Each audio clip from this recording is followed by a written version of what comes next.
numerator going? Anyone?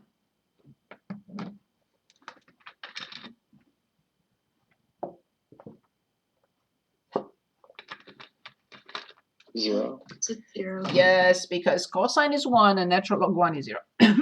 Sorry. Good. So I like that.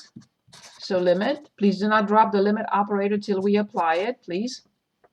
When we differentiate this, we have 1 over cosine x times negative sine x over 2x. Or limit as x approaches 0, tangent x with minus in front over 2x. Again, where is the numerator going?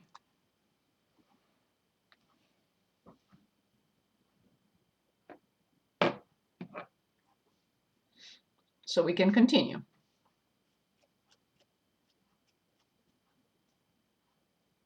Zero. Yes.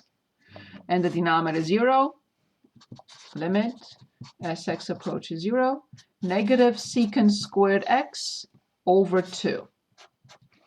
Where's the numerator going now?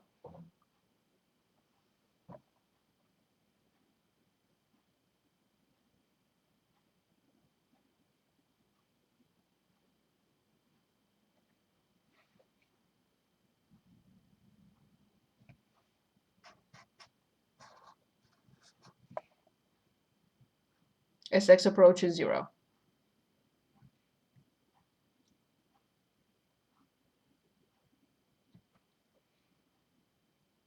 -1. Yes, but 1, yes. Good. Now remember we have to copy the beginning and we have to copy the end of this step. So we have limit of natural log y as x approaches 0 equals -1/2. Now I swap. Natural log of limit as x approaches 0 of y equals -1/2. Final step. Can anyone tell us what is the limit of cosine x to 1 over x squared as x approaches 0 equal to? E to the -1/2. Perfect. Thank you so much. You can also write it like this. Both are correct. We prefer no negative exponents in the final answer, but we can live with that. Either one. Very good. Good pick. Anything else?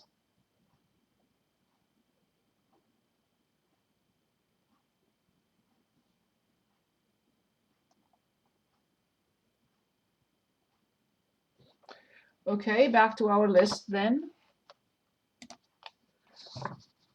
So this was the list. I think we know this in our dreams. If I call you at 2 o'clock in the morning, you'll be able to give me an answer quickly on that. I will not call you at 2 a.m., I promise. We know how to put everything in the table and come up with an example. We've looked at optimization. We looked at L'Hopital's rule. We looked at graphs, mean value theorem, and study the function on a closed interval.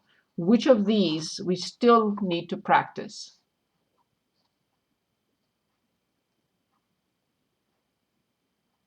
Graphs. Good. So let's take a look. We'll go to 4.5, where we have everything in there.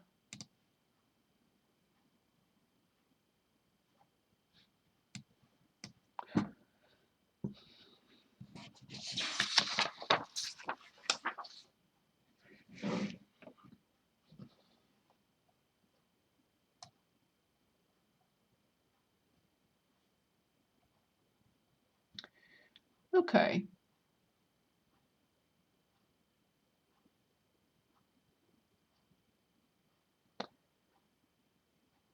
I think we looked at 11, didn't we?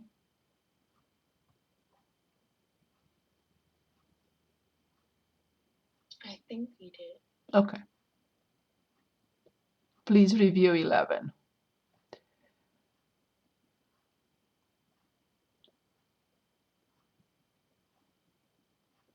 Of course, the different functions will require more time.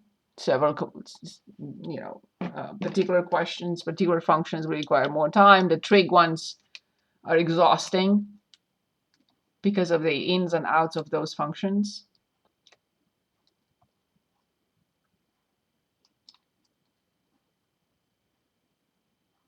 Do we? 30. You said 30? 30. I mean, 30 is fine, actually. No. I just didn't hear what you said. So you choose whichever. I said 32. 32. Okay, perfect. 32. 32 is y equals the cube root of x to the third plus 1. Okay, perfect. Good, excellent. I don't think anyone ever picked this one. Perfect. So remember, we always start with the domain, because in this particular case, there is nothing you can do to simplify it. Let me just refresh your memory. The cube root of a plus b does not equal the cube root of a plus the cube root of b. Do not try to simplify a radical that has a sum or a difference. This is carved in stone. So there is nothing I have to do here. There is nothing I can simplify. I can just start the table. Also, if the index is odd, the function has no restrictions. Any odd index, I call it friendly. You can apply it to anything, positive, negative, or 0. Of course, 0 has to be in the table, and I have to plug it in always. So if the function is undefined, then I can't plug it in, but at 0. But it is defined at 0, of course. It's defined everywhere. So the cube root of 1 is 1. I have to determine when y is 0.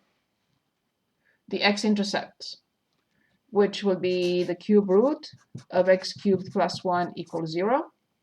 And we have to raise both sides to the third power. So when we raise both sides to the third power, we get x cubed plus 1 equals 0. And this has only one real solution, x equals negative 1. And this brings me to something very important. Now, we have the polynomial feature in the graphing calculator. Please use it. I don't need you to use the quadratic formula or solve this by hand, okay? We moved on from there. So what I'm saying is, you have something like this. You go to apps, you go to number 9. It's a polynomial root finder. You click enter. You select the degree you need. In this case, it's degree 3. But be very careful how you plug it in, right? So you have to enter a coefficient for degree 3, which is 1. That's okay. 0 for x squared, 0 for x, and the free term, so-called free term, is 1. And you enter it. So when you click on solve, you have to get 3 solutions. It's a must. Why? The degree is 3. I have to get 3 solutions. But only one will be a real solution. The other two will be imaginary. And I think it didn't give us the other 2. Let me see. Because I selected just real. But if I want to select everything, it has to give us all solutions. Okay, so I want enter. I want next. Yes. See? So negative 1 and the other solutions are imaginary. They're complex conjugates. So of course this has no meaning for us, and this has no meaning for us. There are no x-intercepts. They're imaginary. Okay?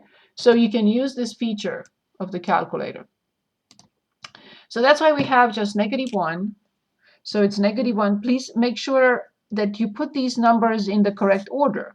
Because if I make an error and put negative 1 here, which I saw in some of your work, then the whole thing collapses. You're not going to be able to go past these 2 rows because nothing is going to work, whatever you find. So make sure that all the x values are in ascending order from negative infinity to positive infinity. Okay, then now I also need to find these limits. So remember the limit? As x approaches infinity from the cube root of x cubed plus 1, this is very clear, infinity. Infinity cubed, the cube root, so this must be infinity. Now for the other one, for x approaches negative infinity, you will have negative infinity over the cube root. So this will be negative infinity. So this is it. There is nothing else we can find about the function from the function itself. If it has an x-intercept at -1 and a y-intercept at 1, it's not symmetric. So I will write myself a note, not symmetric. Okay, and next point is the first derivative. Next step is the first derivative. So f of x, for simplicity, I will rewrite it like this because it will be easier to differentiate. So when I differentiate now, I have f prime of x, right? I bring 1/3 in front, x to the third plus 1. 1/3 minus 1 makes it to 2/3 times, if you forget times the inner function prime, then you're not going to get what we are trying to get. Okay, so I will simplify the 3 with a 3. So then f prime of x is x squared over x cubed plus 1 to 2/3. Now, when I set this equal to 0, and I set this equal to undefined, we will get solutions in both cases. It's 0 when x squared is 0, which makes x equal 0. But it's undefined now. This is undefined at -1. Both are critical numbers. How do I know? Well, because the function is defined at -1. So this is a critical number. If the first derivative is undefined at -1, so will the second derivative and any derivative afterwards. And at 0 is 0. So this function has two critical numbers, 0 and -1. -1 coming from f prime being undefined, there's nothing I can put here, and 0 from f prime being 0. But now I have to study the sign of the derivative. I refuse to study the sign of the numerator because it's x squared. Who cares? But here I have to be careful because if it's -2, this will be negative. And if it's anything else, it will be positive. Ah.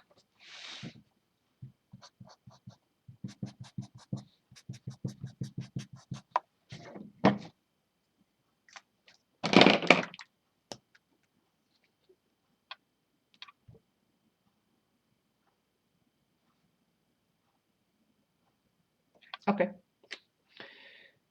So beyond -1, like 0, the denominator will be positive. The numerator is no concern whatsoever. But this, when x is less than -1, like -2, this number will be negative. But if it's greater than -1, it will be positive. So now we have to make sure that these two rows work well. If they don't work well, then I'll say, uh-oh. So let's check. From -infinity to 0.